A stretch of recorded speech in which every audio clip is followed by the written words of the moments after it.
is what wins battles. Every So it time- really is not about this hiding behind tradesmen. It's Every about the time bayonet. rifleman, and the rifle is a Huntington. Now, it can be a weapon of war, but what it does not have is a bayonet. And how fast can a healthy young man close 100 yards? When a rifle can get off 1, maybe 2 shots a minute, how many shots are you going to get before I am on you with the bayonet as a light infantry? Every time British light infantry went up against unsupported American riflemen, the riflemen were routed and ran. Every time. It was not until we formed our corps of light infantry where we mixed rifles with men with muskets and bayonets to provide a shield to them that it became a very effective. I got you.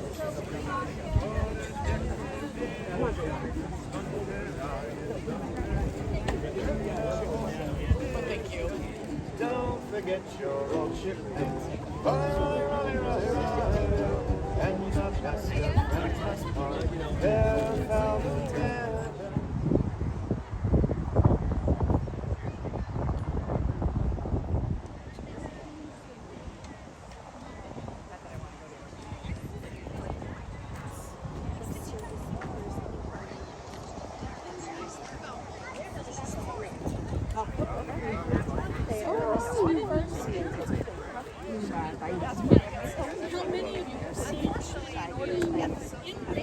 They didn't know.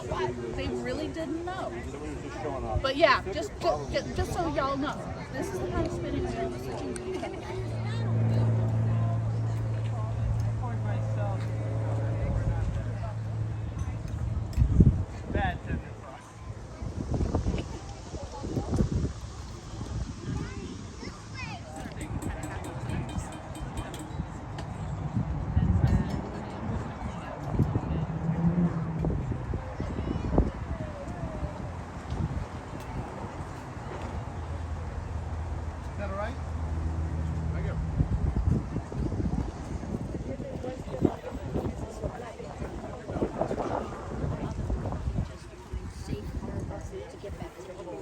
And a lot were looking just for places that would accept them. Some married soldiers, some didn't. Soldiers were only, they had to ask their officers permission to even marry because they had to be able to keep a wife. And could she work?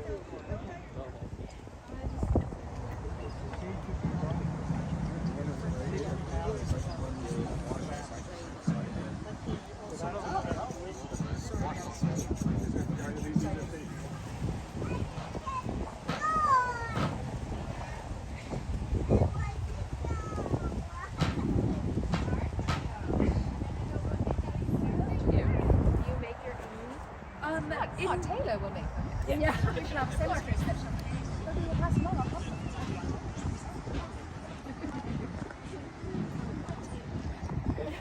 Did you study to get your accent in that Mandarin? Study my accent. What accent? Where are you from? I can see it from here. Yeah. You check it out, Carolina? Yeah. Oh, yep. You want to go over there? Yeah, they're cool. Yeah, the geese are fine. Don't go near them.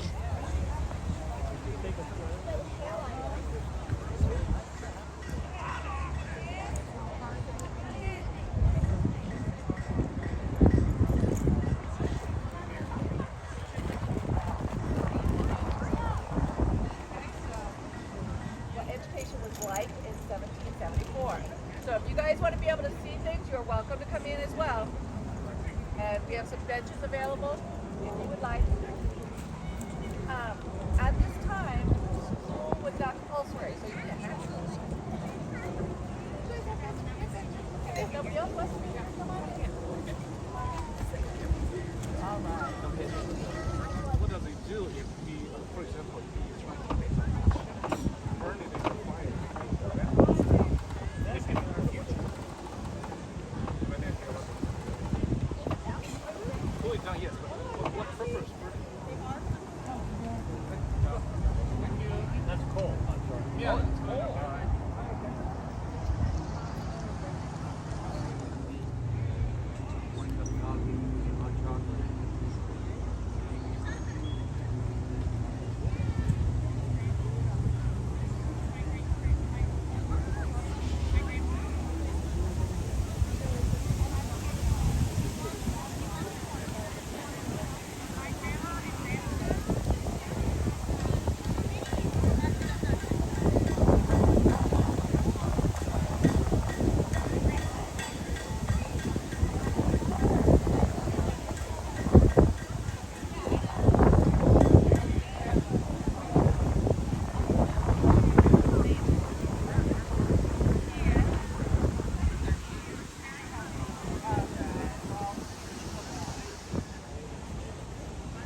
to defend.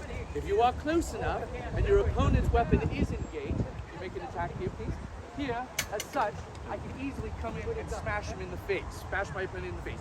Breaking his nose, breaking his jaw, he would not have a very good day at that point. Now, these weapons here are usually all utilized for hacking, as it were. And if you can go ahead with the shipping, please. And you'll notice it's very, very brutal. Or at least it can be.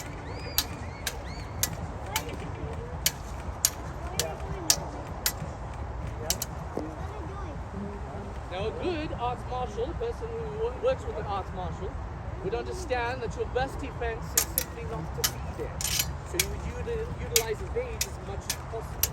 That is your best defense. No be there. Simple as that. Next one is a parry, which you utilize your weapon to push aside your opponent's weapon. The parry comes from the Italian verb parere, which simply means to put aside. And then you would have what is known as a yield, whereas a weapon would come in and it would slide off your blade, and that would help spring-load the energy to make a counter-attack. And the last ditch defense of something would of course be the block, which would stop both weapons, and it is very difficult on your blade itself. That's the last time you want to do something like that. Alright, salute.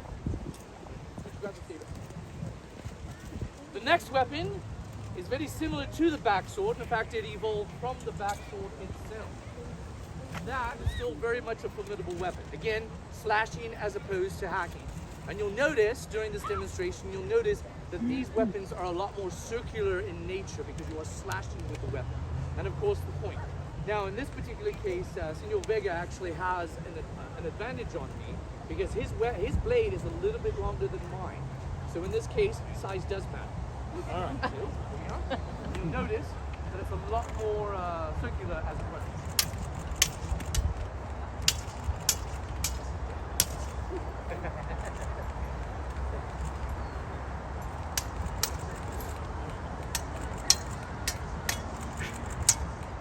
Very good. Senor Vega, ladies and gentlemen.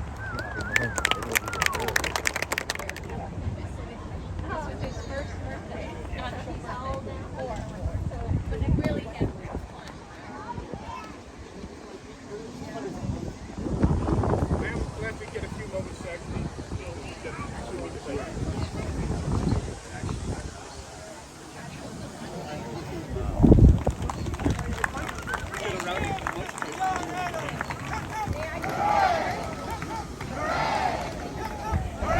Oh, he's leaving. He'll be back. He's looking for the stand.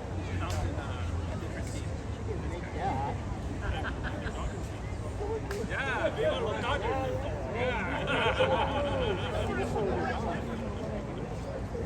Liberty.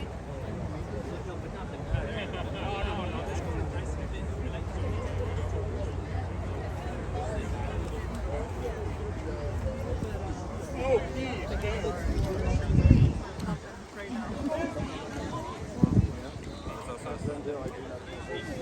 I am not familiar with it. I mean, I know Highlanders because I'm Scottish.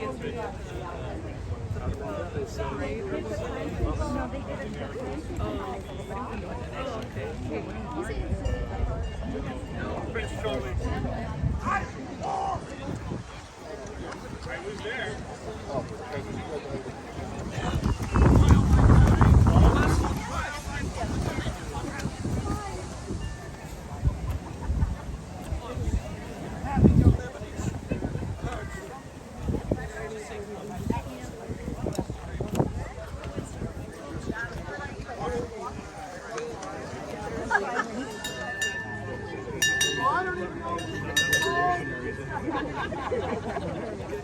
Global war involving many different countries against the British and their allies. So, even though we are here amongst the citizens of America, some of your most powerful supporters are very noble people indeed. I myself am the Baron de Stuyven. Oh yes, you may clap. Yeah. And I am a nobleman from the Kingdom of Prussia, served in the Kingdom of Prussia for Frederick the Great, but I am also joined by my illustrious friends, the Comte de Rochambeau. Oh, come on, for France, you must. Yes. And Don Bernardo de Galvez of Spain.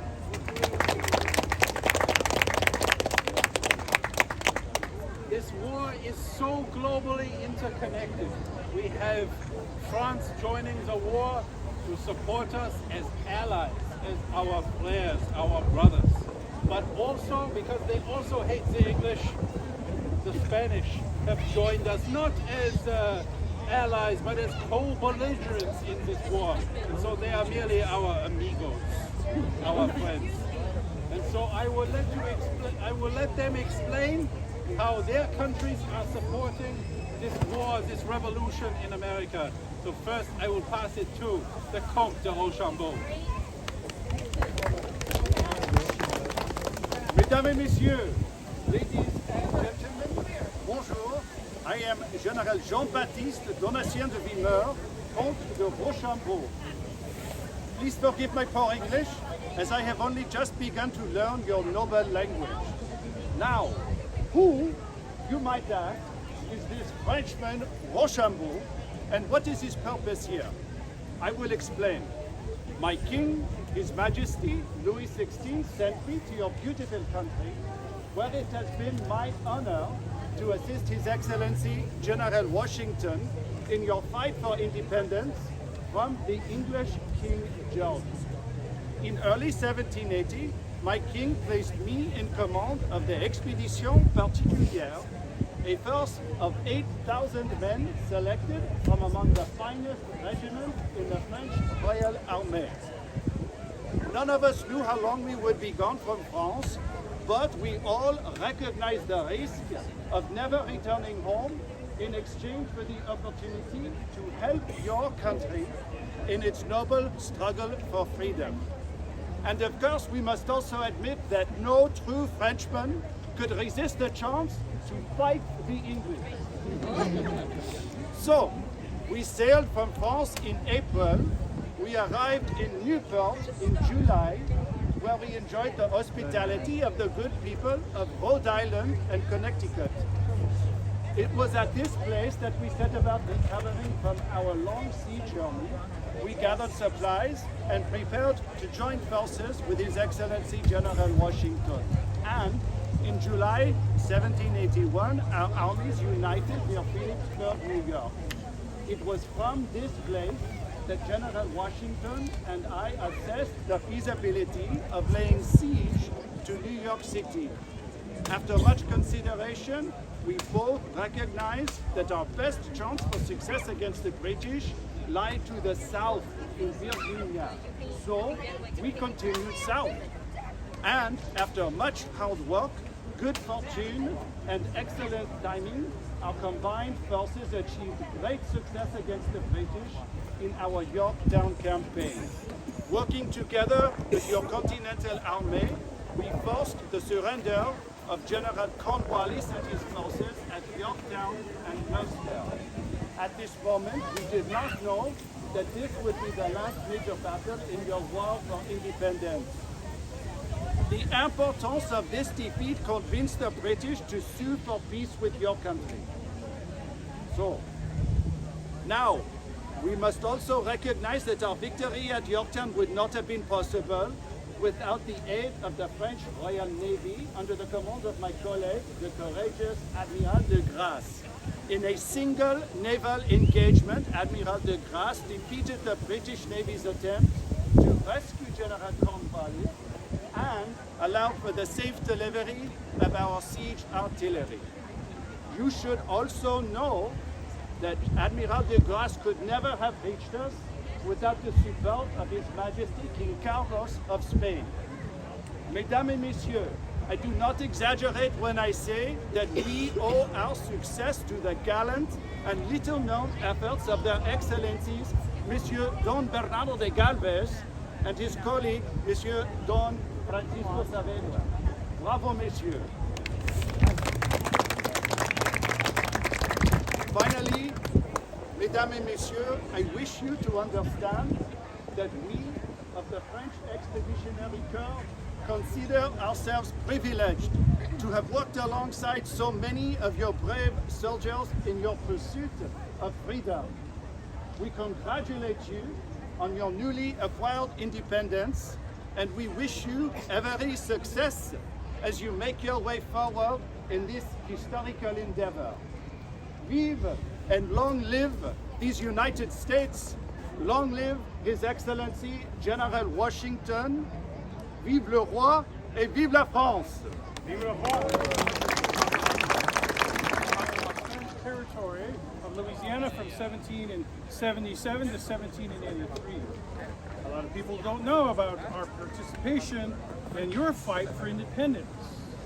Well, hopefully I'll enlighten some of you here today. Before France even entered the war, I was instructed as governor to continue aid through a gentleman by the name of Oliver Pollock, Irishman, now American patriot, authorized by your Continental Congress to negotiate maneuvers where we would supply secretly to you gunpowder, muskets, cannons, cannonballs, uniforms, medicine. Ladies and gentlemen, we did this for 3 years. Over the first year alone, over 10,000 pounds of gunpowder smuggled up the Mississippi to the Ohio. Finally, my King Carlos, His Most Catholic Majesty, entered the war in the year 1779. I was instructed immediately to take action. We took Fort Butte and Fort Natchez, which secured the Mississippi River, and now supplies could flow freely to the Continental Army. People ask me what is the significance of the Spanish participation in this war. As this fine gentleman had mentioned, this was now a global war, especially when Spain entered it. It was now a war fought on 3 continents, not just the 13 colonies. I was fighting the British in the Gulf of Mexico. Of course, we were fighting the Continental Army. We were fighting, my father, Diaz Calvez, was fighting in Guatemala. We were fighting in India. This was now a global conflict, ladies and gentlemen. And I believe this was the plan, to spread the English out so far that you could sustain such an engagement. And I would like to leave with you a little bit about the final battle of Yorktown. A lot of people don't know that Comte de Grasse was sitting on the harbor of Santo Domenico plotting to sack Jamaica. Jamaica made more money than all of the 13 colonies were buying. Sugar, molasses, rum. Did I say rum? It was very important. We heard about Cornwallis's move to Yorktown. I agreed with my advisors that this would be the prime opportunity to corner Cornwallis.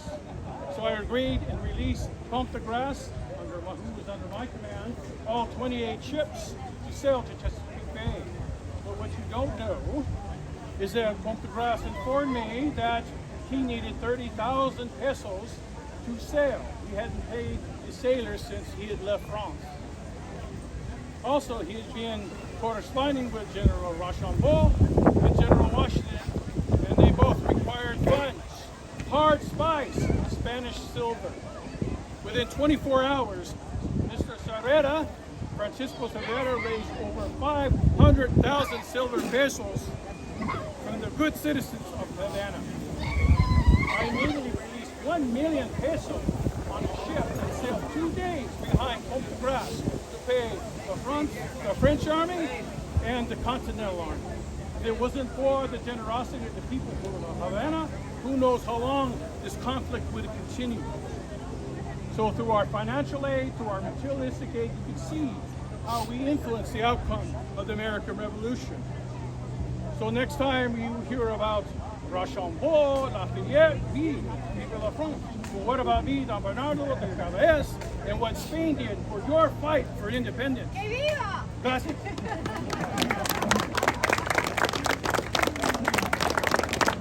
Now remember, this is a global war. This is a global war fought in the drawing rooms of Paris, in the palace in Madrid, on the shores of Gibraltar, in India. And even I hear from my friend Don Bernardo that a donativo, a collection of silver has been taken from the good citizens of Alta California, even here. So I thank you all for contributing to this effort. Yeah.